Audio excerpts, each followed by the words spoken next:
champagne. It did. It did. So I'm so So now we, excited about to see how many people we have.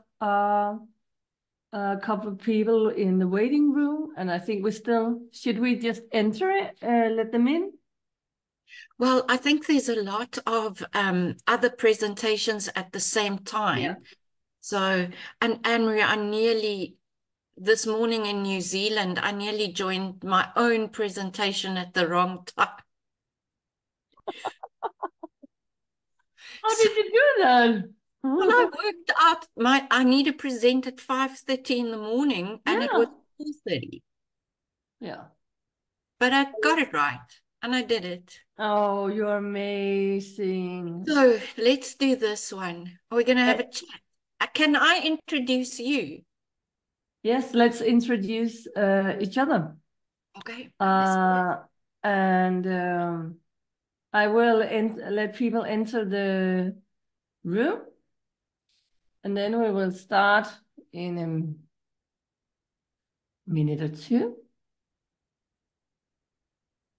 Okay, people are joining. Yeah. There we go.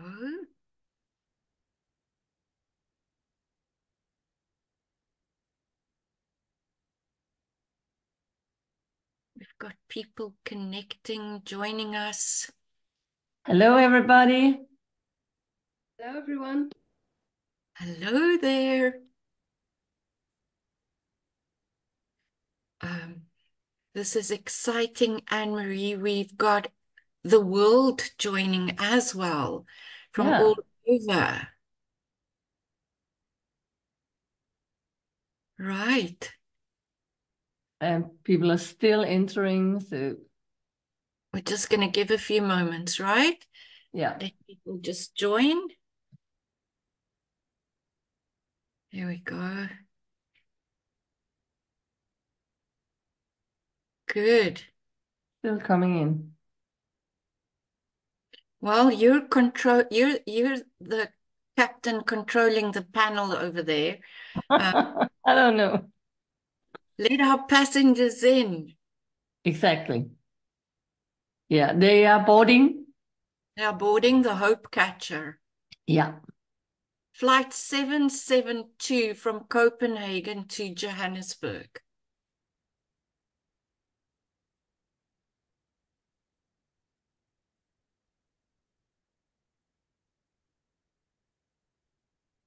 Hey.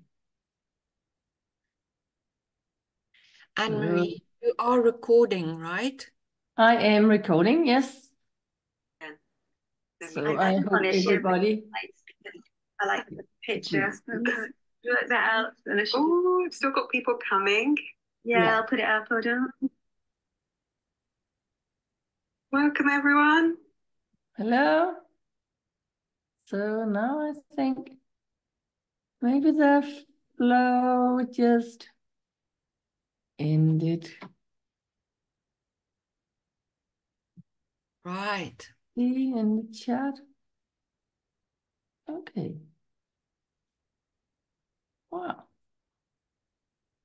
One more. Two more. Yeah. So, welcome everybody. As we're allowing more passengers onto the Hope Catcher this afternoon, I just want to welcome everybody on board and welcome everybody to our little journey we're going to take today.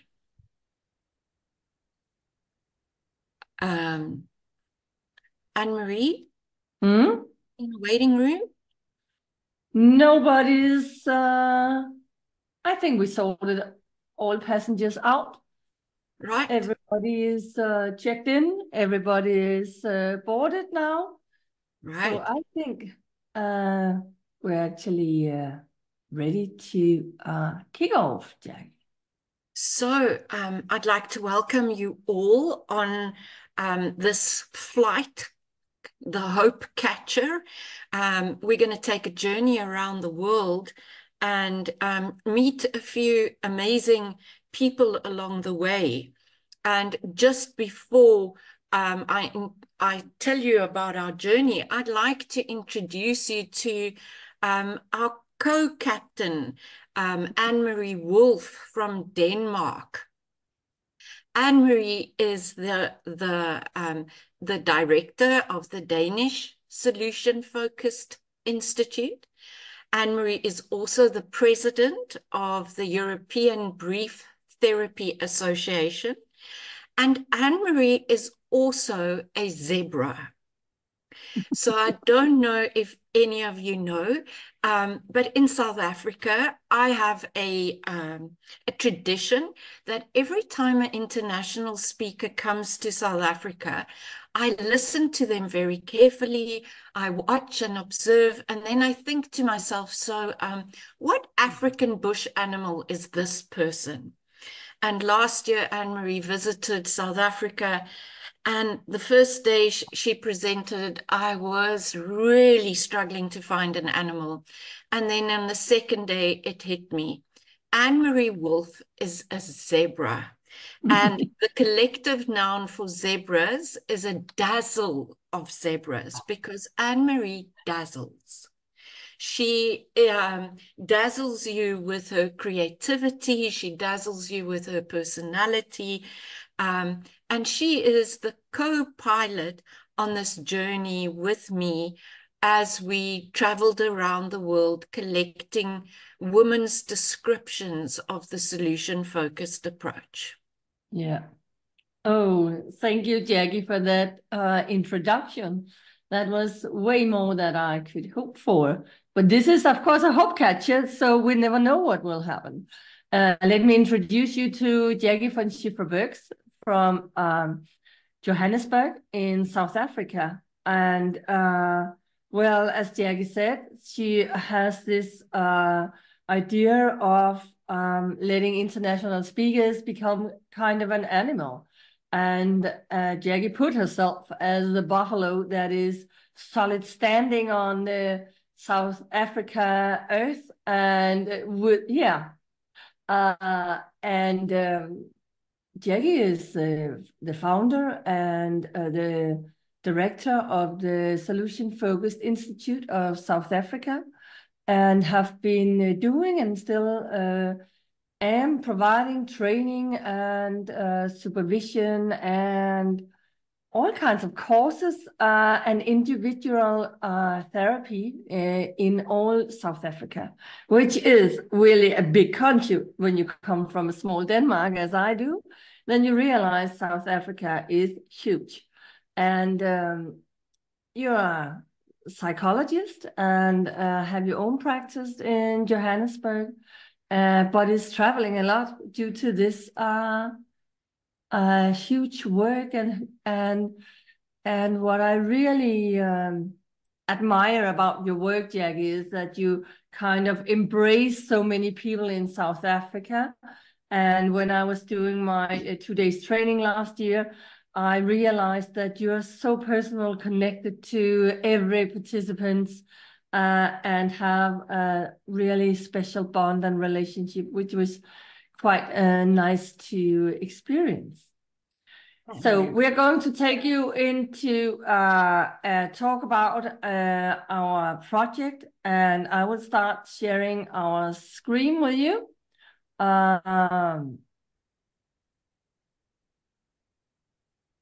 Here it is. Here it is. So we're talking a bit about this project that Jacqui and I have had and actually still have, because it's going to be an extended version. So many things to pick upon from the work that we have done, and a lot of inspirational women all over the world. And if you have any questions, do interrupt us by putting them in the chat. I will try to keep an eye on the chat. And of course, we would love to interact and have a dialogue with you about whatever this presentation arises of questions. Yeah, so it all started actually. I can tell my start of it, and you can continue afterwards, Jacqui, because it started with an email. As Jacqui said, I'm the president of the European Brief Therapy Association, EBTA. And at that time, I was the head of our International Cooperation Task Group. And we received, it's a little bit more than 2 years ago, email from our colleagues in actually both Russia and in Ukraine. Solution-focused practitioners, psychologists, trainers, they were looking for the reason why I stopped is why people are still entering the room, so I need to pay attention to both ends. But we were asked if anybody could provide some training for our colleagues, and that allows me to send a lot of emails to experienced solution-focused trauma practitioners. And then I sent an email to Jacqui. And that is actually where it all started, right, Jacqui? That's right. So I'm sitting here at the bottom of Africa, and I get an email from Anne-Marie Wulf from Denmark. And I think, woo, this is amazing.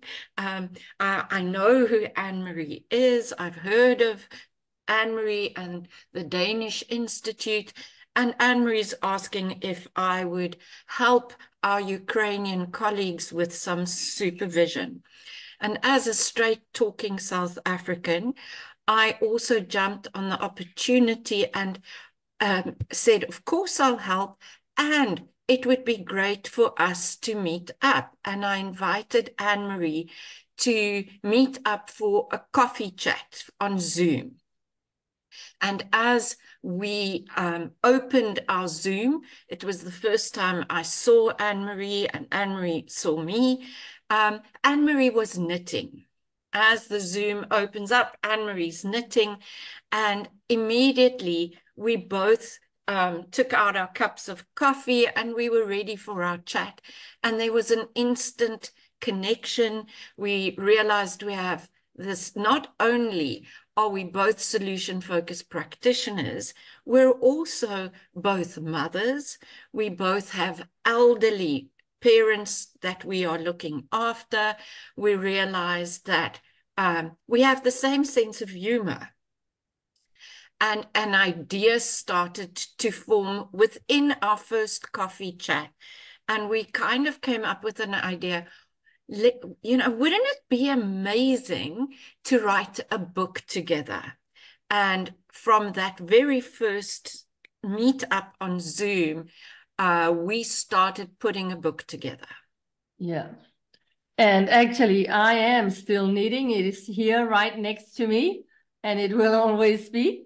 And yeah, during our conversations, which we have recorded from the very first start, we also realized that for a long time, as long as we could remember, when we had read solution-focused books or when we have entered conferences, there was a lot of men that were speaking, and we actually missed the female voice within the solution-focused community. So we decided that we were going to, let me see if I can that we were going to invite some solution-focused female practitioner to write about their solution-focused work. And that's why we actually put up a proposal for Routledge with this collection of descriptions. We invited 17 women from 14 countries and from a lot of different contexts. We invited them to answer the same 8 questions. And that was questions like, who female practitioner had inspired you most? or that was a question like, how would you give us 5 characteristics of your way of working solution focused? A lot of different questions. Another question would be something like, what is your good reason for staying solution focused? We also asked, what would others notice that tells them that you are a solution focused practitioner?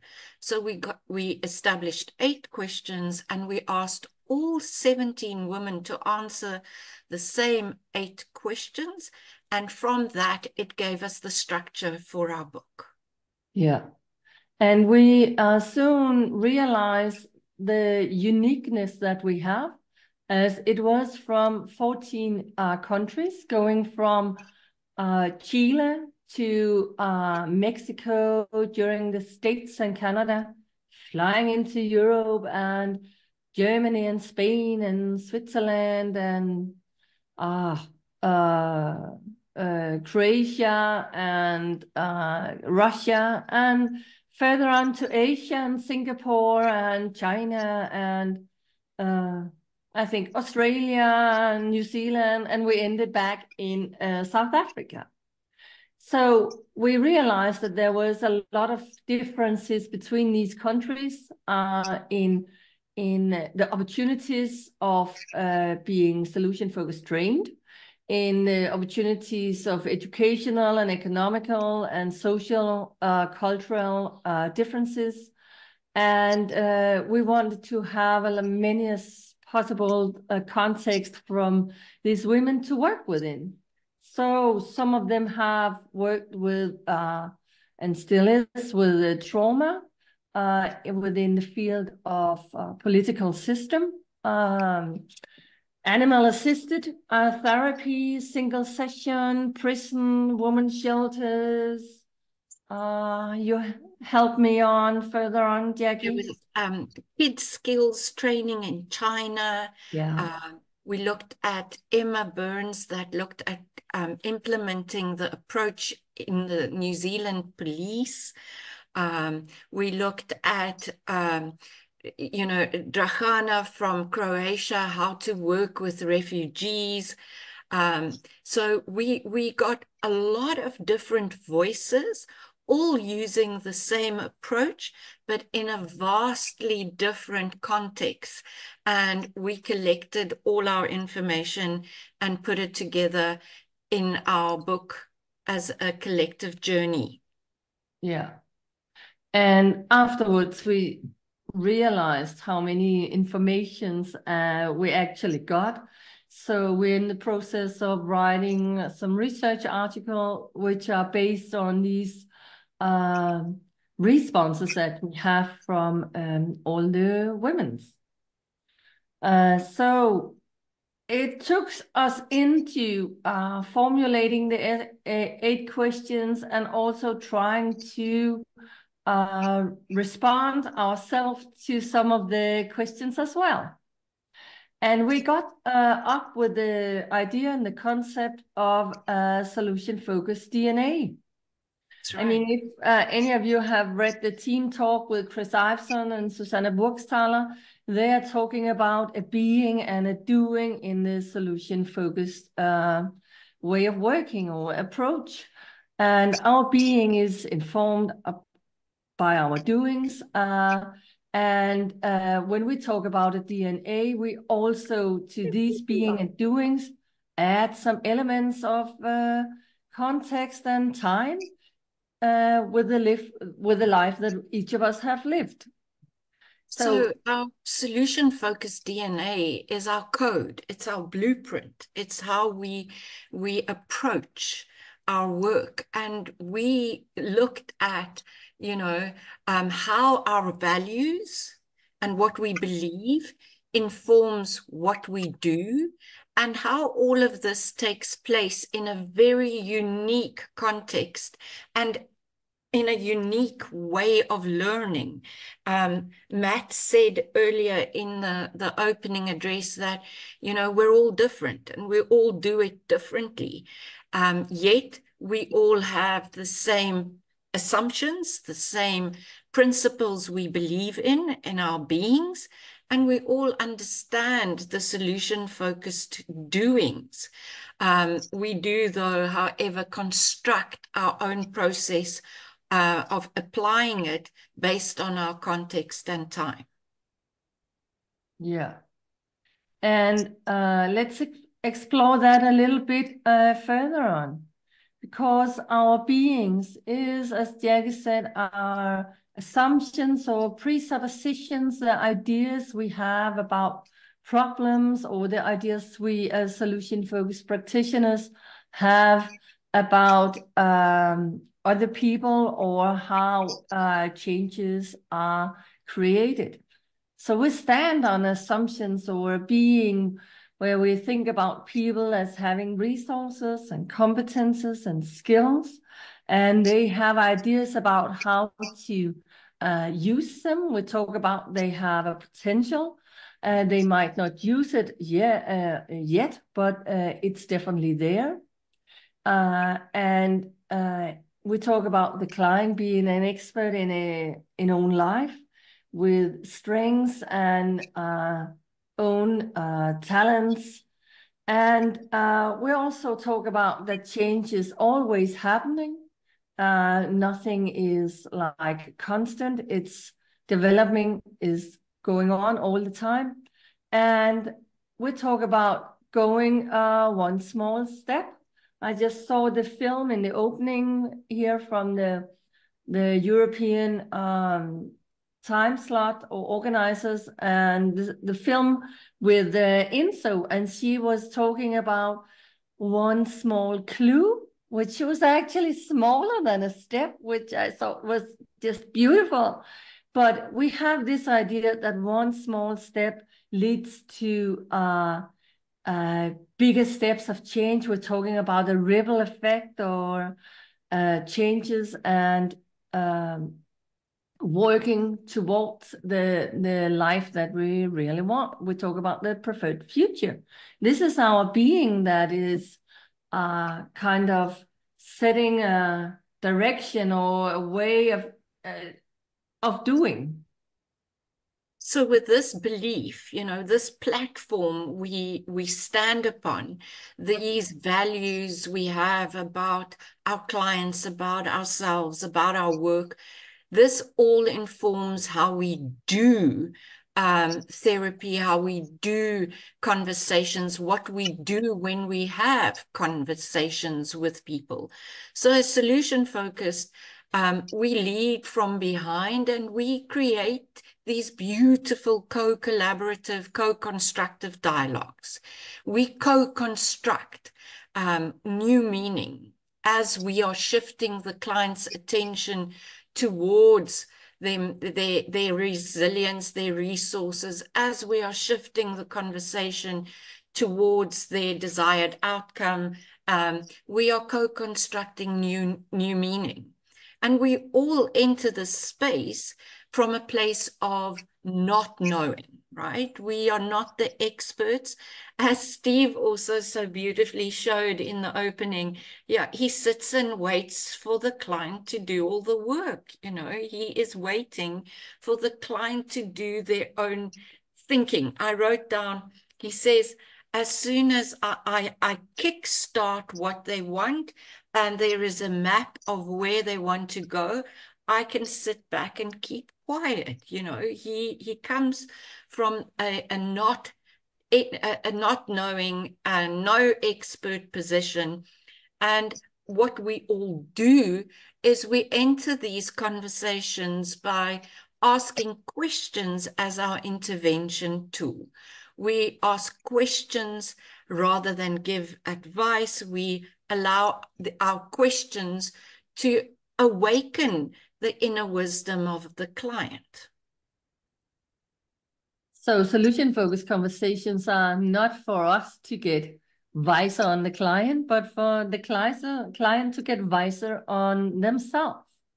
So this, and there will be variations of our doing that is depending on the context that you are working within.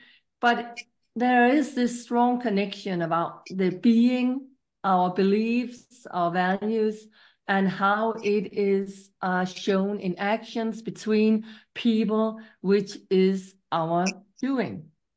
So then we add our context and time, which of course is individual components.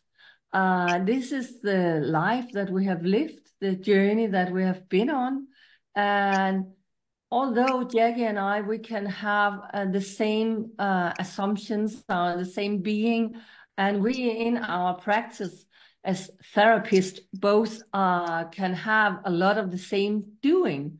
Then when we look into our context and our time, then there are definitely differences, because there is the way that I've been trained compared to the way that Jacqui have been trained in the solution-focused approach, which is different from where you live in Denmark and when you live in South Africa. We have different journeys. We have different educational backgrounds. We have different family background and histories. Our family are constructed differently today, and the society that we are part of is also very, very different. So that exactly. Is you know, we are both solution focused. We both have the same fundamental principles. We both have the same ideas about how to do solution focused, how to scale, how to ask best hope questions. But we come from totally different worlds. I'm an African. I live in a developing country. I stand on with a mindset of let's just make a plan. Plus, my journey, my training journey, has more of an American slant to it than Anne-Marie's. I was really influenced by the work of Adam Froer and Elliot Connie, where Anne-Marie's journey took another route. Yeah, I'm very close to England and London, so I've been influenced by Brief, and definitely also from the different styles within Europe. That is both what we might call a Milwaukee style, Harry Coleman or Kossipski, with so many differences in the way that we have trained. So that, of course, leads to that each of us have our own solution-focused DNA, and that is very, very different from one and another. So yeah, we talked about this, the being and the doing are placed over time and into context. That is what we define as our solution-focused DNA. And let me see. Now, there's a little activity we would like to invite you into in pairs. So I hope all of you would like to join. That would mean that I should set up some small breakout rooms. And one way of doing this is that you take a picture of the screen, so you have the exercise with you. And because in the moment then we go out to breakout rooms, you can't see this screen, so you need to take a picture of the screen. And then I will put you into breakout rooms for, let's say, just 8 minutes or something like that, Jacqui. Wouldn't that be 5 minutes past half? And right. And so we'd like you to explore your own individual DNA. We'd like you to explore your being, your doing, and then your journey of getting there, your context and time. And as you do this and answer these questions, you're starting to build your own unique strand, your own unique code of being a solution-focused practitioner. So Anne-Marie's going to divide us into pairs, and we're going to answer these questions in pairs. Yeah. So I will make, we're 20 now, 10 breakout rooms, and then we'll meet up 5 minutes past half, or 25 minutes to 3. Great. And that is just random. Joy.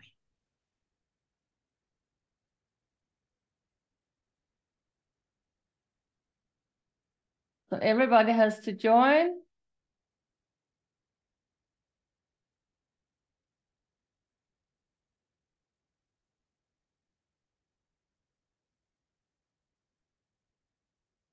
And I will find out how to.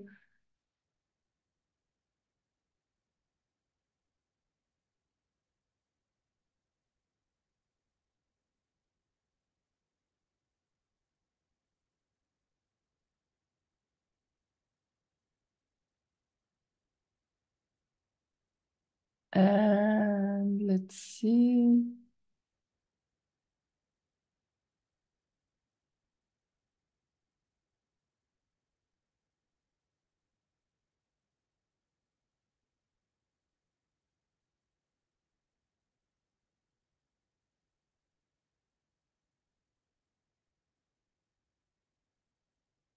Yeah, I can see that one group is going to be 3.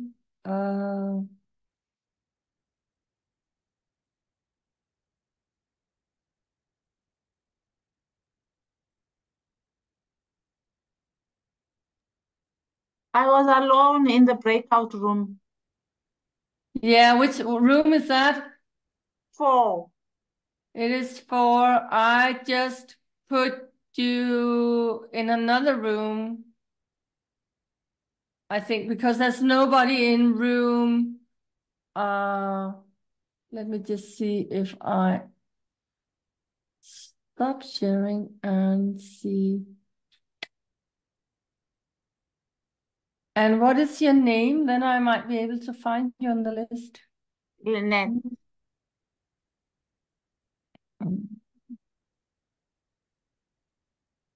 So I was put in room 4. Yeah, but it says you have not joined. No. Then you need to join. I put you in room 1. I changed it and put you into room 1. So you need to join room 1. Can you do that? Okay. Okay, you can send me to that room. Or I can move you to room 4.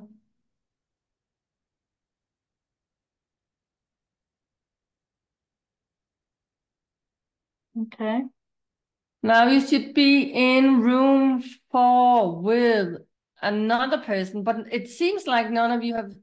Yes, you're there. I can see you now, Lynette, but you're still on your own.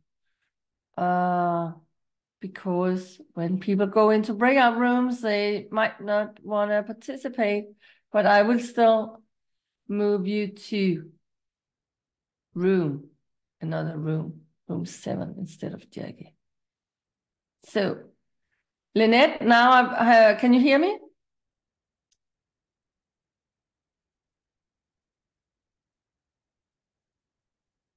Room 5.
So you and I are in the main room. I just need to check out there's somebody else in the main room.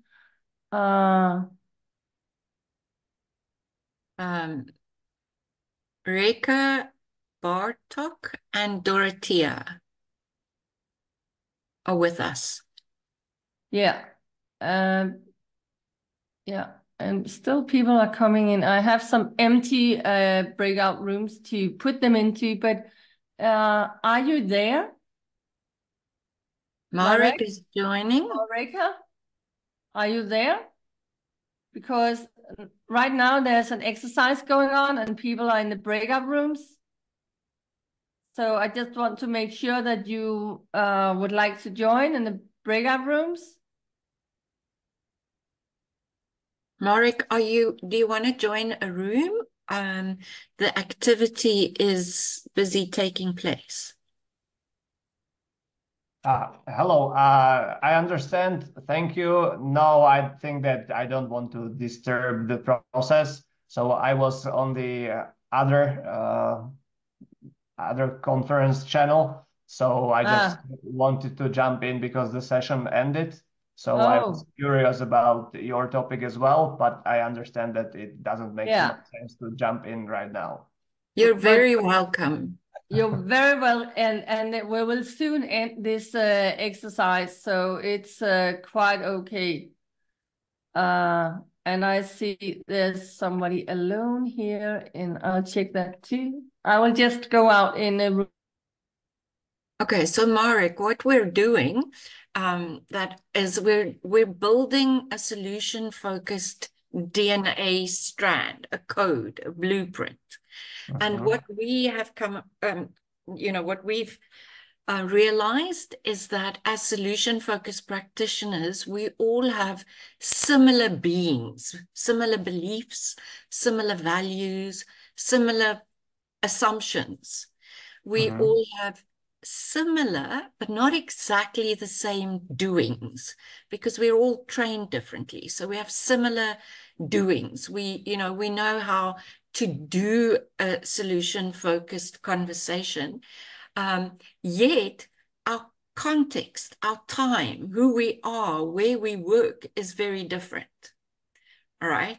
So the activity right now is just to say, okay, what action will your clients notice you doing that tells them that you are solution focused? Okay, I see. Yeah. Yeah. And then once you know, you can think of an action, then what belief is linked to that action, right? Anne-Marie, must I just keep going to explain the activity while we wait? No, I think I will close the breakout rooms because there's still people entering the waiting room. So I will close the breakout rooms and then we'll see what happens when we are in a kind of a plenary together. Right. So they have 60 seconds to leave their breakout room and yeah.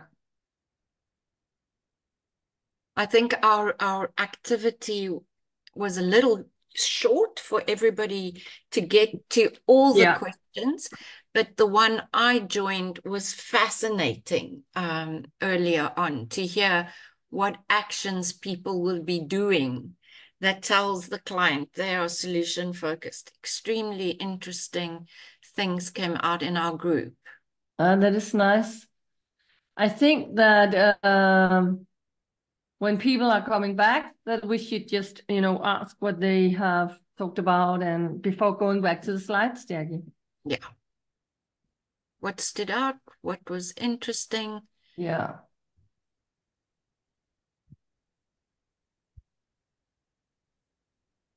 Ooh, people are popping back now in a big way. Yeah, yeah. So welcome back, everybody. We do realize that because the session is open, people are joining while we're in an activity, and we kind of had to cut our own activity a little short. Oh. So welcome back. Let's just quickly have a quick discussion. What was interesting for you in talking to other practitioners about their actions, how their clients would know that they are solution focused? I know when I was in a group with some of you, it was beautiful information, and I heard beautiful things like, my client will notice that I'm interested and curious. And then we can go on to say, but okay, what value, what belief is linked to that action? And a belief would be that people are interesting. And that my job is to stay curious in my sessions. Yeah, and another way to put it is, you know, each of us can say that we believe that the client have ideas about what is good for him and her, and how would that be shown in action. And that would be shown by asking questions, you know, so what do you know about yourself that tells you that would be a good idea to do this and that? So there will always be a connection between the doings and the beings. Whatever action we take would be based on some ideas, some values, some assumptions that we have about other people, or how change are created, or the society, or whatever. Yeah. So anybody who wants to say something can do it now. You don't have to, but the possibility is there.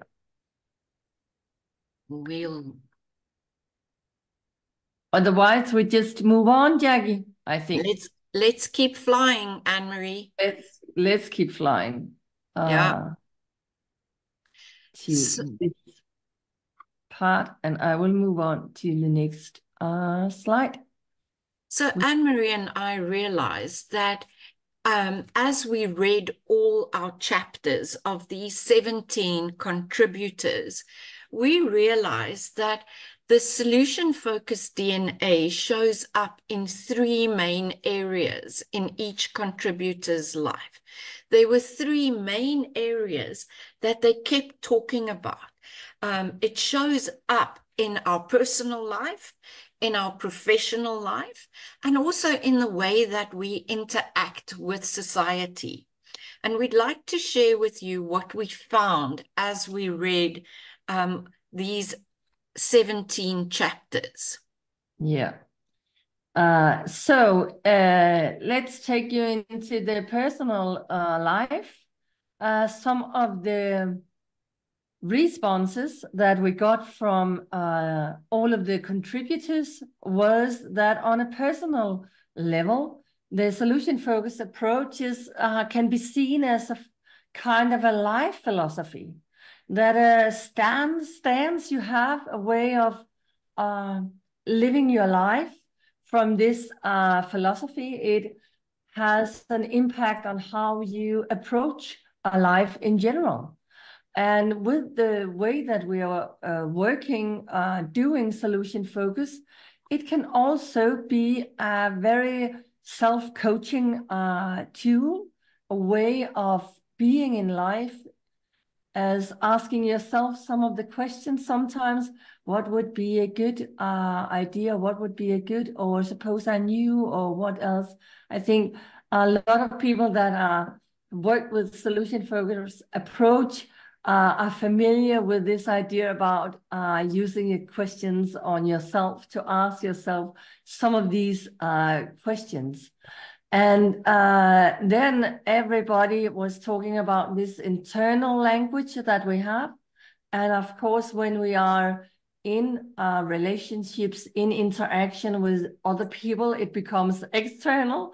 But it's internal when I'm with me and myself, and I have my inner dialogues. It is affected by these solution-focused assumptions and values that we're standing on, and allows us to be kind of authentic me.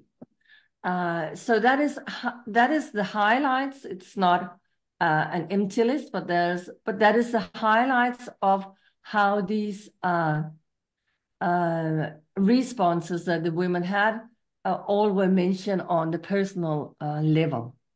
And then on the professional level, what was evident and common was that we all work with people and not with problems. You know, professionally, we build relationships with people, and we see our job as a co-construction. We are constantly in a conversation, co-constructing new meaning, new reality, new ideas with clients.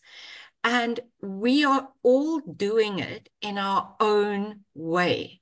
We are all professionally using our own styles.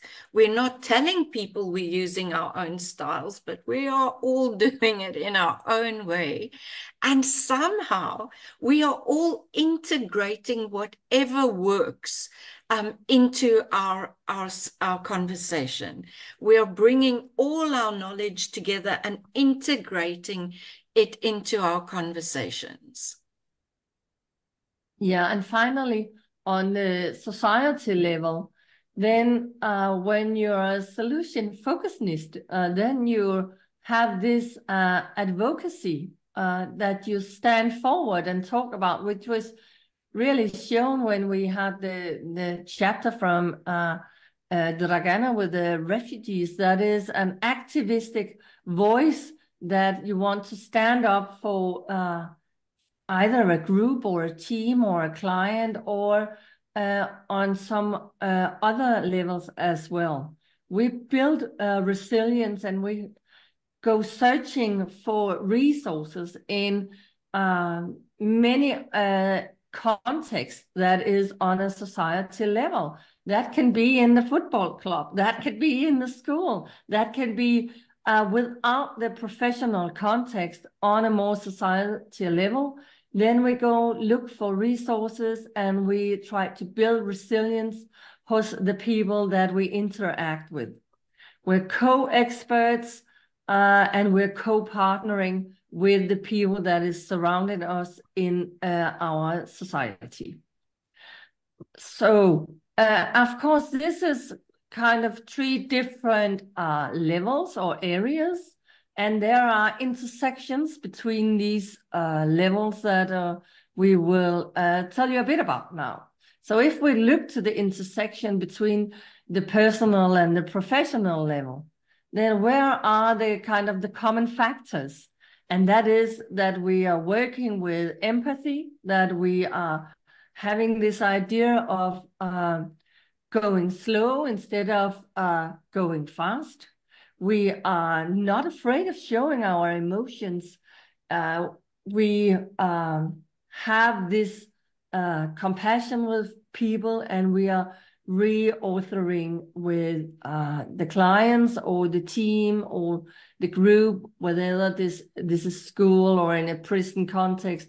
Then this is the way that we're working in this kind of context. And Anne-Marie, this is also the way we are working with ourselves, right? Because it's between personal and professional. So we're also empathic with ourselves. We're compassionate. We're not afraid of showing our emotions. And we're also constantly, as we live the philosophy of solution focus, reauthoring our own lives and that of the client. Yeah. So it's both, and it's both on the personal and the professional level. And when we look into what is both on a personal and society level, then this is this idea about partnership, or being like an activist, standing up for me when it's on my personal level, or standing up for a group of people, ideas in a more activist way.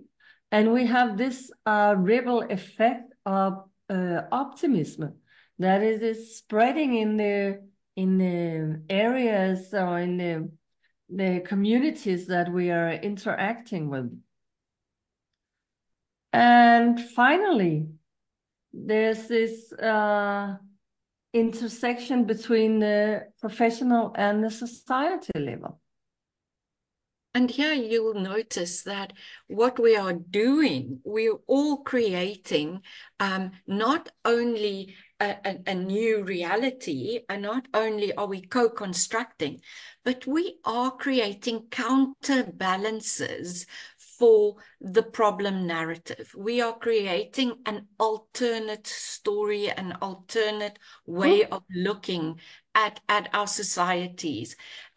We are complementing the society within, as a profession, we look at our communities, our resources, our societies with a lens where we are complementing, we co-constructing, we pattern interrupting, counterbalancing the problem narrative.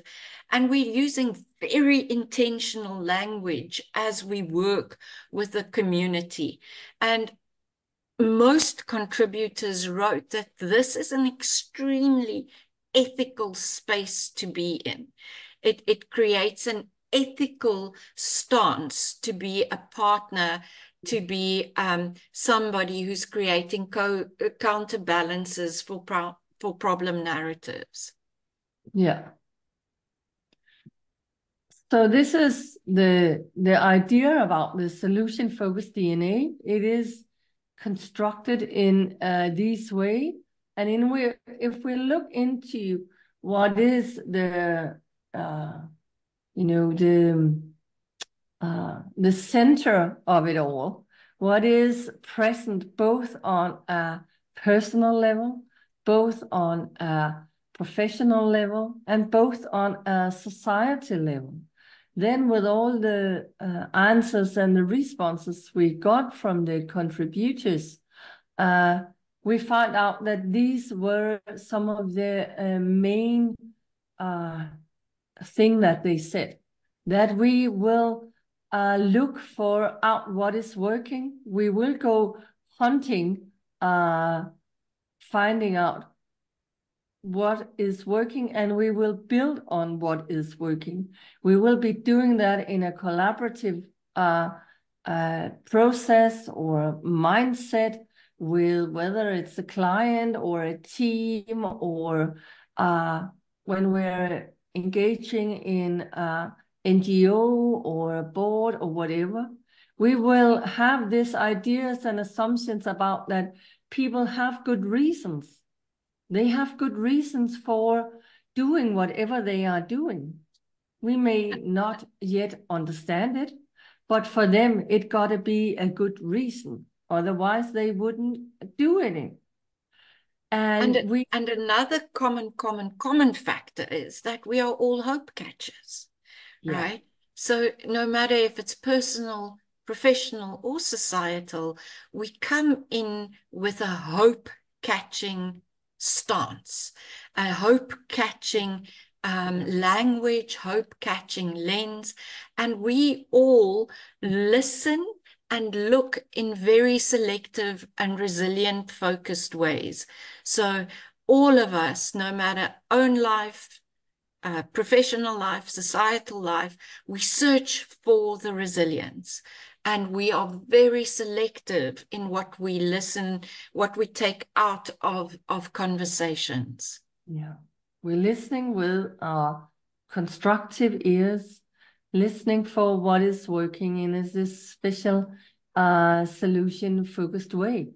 And we have a flexibility for our way of working. We can adjust, we can weave it in between different grips and different tools that we are using.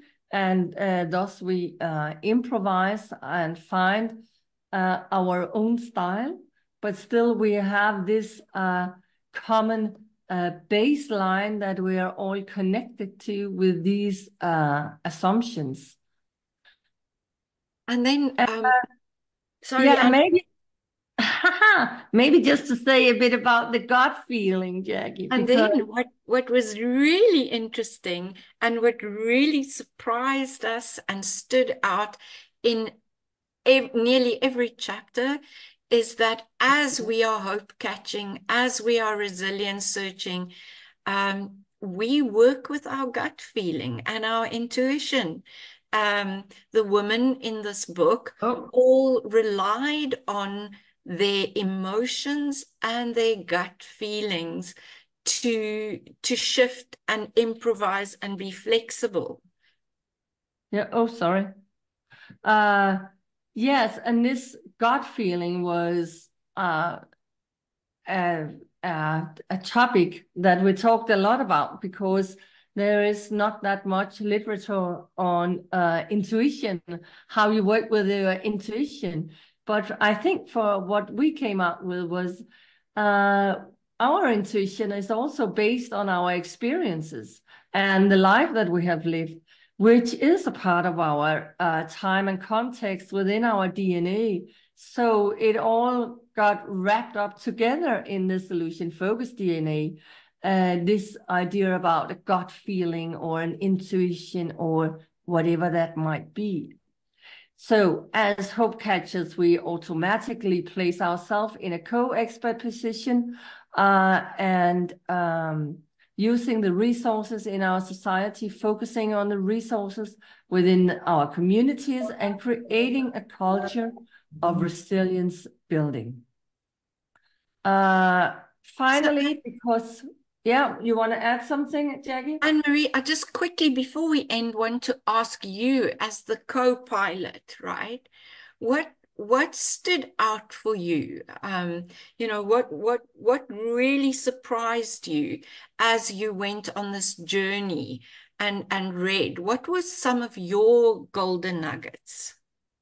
Yeah, I think there is golden nuggets on different levels, I think, but because there's all these ideas about the solution-focused approach, but I was very fascinated by the personal stories that we were told. And when people, some of the women had to talk about their solution-focused journey or who have inspired them, then it got into some very personal stories that was traced back to childhood and the culture that they were raised within. And I thought that was really some touching and moving pieces in that book. And yeah, I look forward to it because yeah, let us just say that it's out in July, and you can already pre-order the book on Amazon and Routledge. And that is a lot of nice descriptions, and Jacqui will be hosting some webinars with all the contributors during this year. So you have some opportunities to get more about each chapter. But just take the last pieces of this presentation and allow you to share some moments of your, golden nuggets from this presentation, what you take with you from our presentation today. Anybody willing to share? Let's hear. What stood out for you? What was interesting?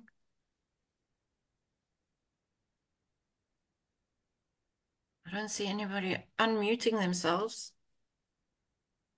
No, right. Not yet. Sue? Yeah, go on, because nobody else is. I'll speak. Thank you, Sue. Although, just find the notes. What was really interesting to me, hold on. Oh, where's my note? Can't find it. You're talking about gut feeling and intuition, and this being women's perspectives, and so much of the original training and some of the bigger training done by men, and all of this stay at the surface, and that we bring in intuition and being a co-expert throws a different view on things. And it's something that I've always had and done and felt chastised for in some way in pure SF terms. Does that make sense? Yes, very much. Yeah, yeah. Yeah. Sue, what impressed me and really surprised me was the emphasis on relying on emotions, your own emotions, your client's emotions, and really going, being very flexible with that, you know. And for me personally, that really gave me permission to, I know this sounds strange, but to start talking about what I really do and how I really do it. You know, it's like, yay, now I can really say how I just go with what I'm getting. And that was very liberating. Yeah, I love that. Thanks. Gracia. Yeah. Thank you. Thank you so much for this lecture. And I have to admit that I was brought to it by my gut feeling because I didn't have time to study the schedule. I'm very glad. Intuition. And what was really important for me is to hear that each of us, each of us women too, have our own solution-focused approach, our own style. And I was really reassured hearing about the importance of emotion, because I've been into some trainings where the emotion were like, oh, there's no much space in solution focus for the emotional talk. And actually, as a woman, it was very hard for me like to restrain myself sometimes. So big thank you to both of you for giving me this very opening journey on the Hope Catcher. You're welcome. Yeah, that was nice. Thank you. Yeah. And who else want to say something, maybe? Dorothea? Yeah, I loved that. I have to say, like Kezia, I joined basically because I saw you were giving the talk, Jacqui, and I've read your stuff, so I thought I'm going. So yeah, gut feeling. I do most of my work is in a hospital, and I work with patients, and emotion is a dirty word. In the terms of a hospital, it's kind of a dirty word, and yet I feel really quite sort of inspired, because the other thing that is very much a bugbear for me is that I see women not being listened to in hospital in the same way that men aren't. And sometimes I feel that women are expected to bury their emotion to be taken seriously. And men have emotions too. I mean, a lot of them are awesome at anger, and that's an emotion. Just putting that out there. Yeah, so I feel really inspired, and I have thoroughly loved this. So thank you very much. Yeah, thank you. That is nice to hear. Yeah, really nice. Anybody else who want to say something before we close up? Maybe I would like to thank you for this inspiring presentation you gave. I think it's a challenging task to find out, what the solution focus is, the DNA. So to understand, what are the main aspects, and yes, it then helps, to understand what SF is as a whole, manifold, and yes, I think it's a very interesting approach you have, and giving, in a way, for people who start also learning what the SF is, to understand what it is really. Yeah. So thank you very much. Yeah. Oh, you're welcome. Thank you very much, everybody, for joining us on the Hope Catcher. We are about to land. and you can disembark and enjoy your next journey onwards. Yeah. Thanks so much. Thank you. Bye, everybody. And see you in another workshop, maybe. Bye-bye. Take care. Bye-bye.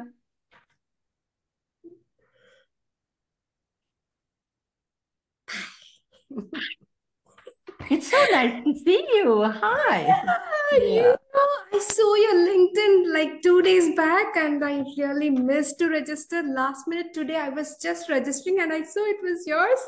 That's amazing. Really, like completely coincidence, I would say. I thought I really missed it because when I looked into Asia, it was over. Like, Oh, yeah. thing. Yeah. So that is really nice. How are you? One thing, I don't know, we have time. I just wanted to inform you one thing. We have started this WoW in a classroom for now. One of the primary classroom which was moving to the secondary next year. So we have started it and it's going really good. And SF scaling is something that we are planning to use as a whole, school well-being thing, which they really found interesting. Amazing. Oh, so you're really taking the solution-focused approach to a new level in the school. Yes. That is well done. Yeah, thank you. And next year, it's almost the last term. I'm working in a British school, so this term is almost gonna over. So we are seeing how we can implement WoW in a better manner in school. Yeah. Oh, that is nice.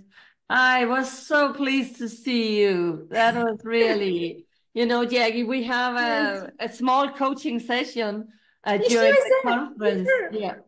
So that is why I do feel special connected to you. Yes. Yeah. That was nice. Yeah. Oh, nice to see you, and take care and enjoy. And I'm sure we'll meet up again. Yeah, sure. It's a small world, I would say right now. Yeah, keep up the good work. Thank you. Bye-bye. And here I have to, oops. Yeah, and who is Laura's? I don't know who that is.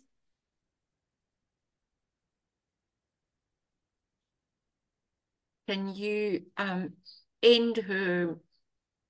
Stop. I can stop video. Would that be stop video? Oh, remove. Yes. Remove.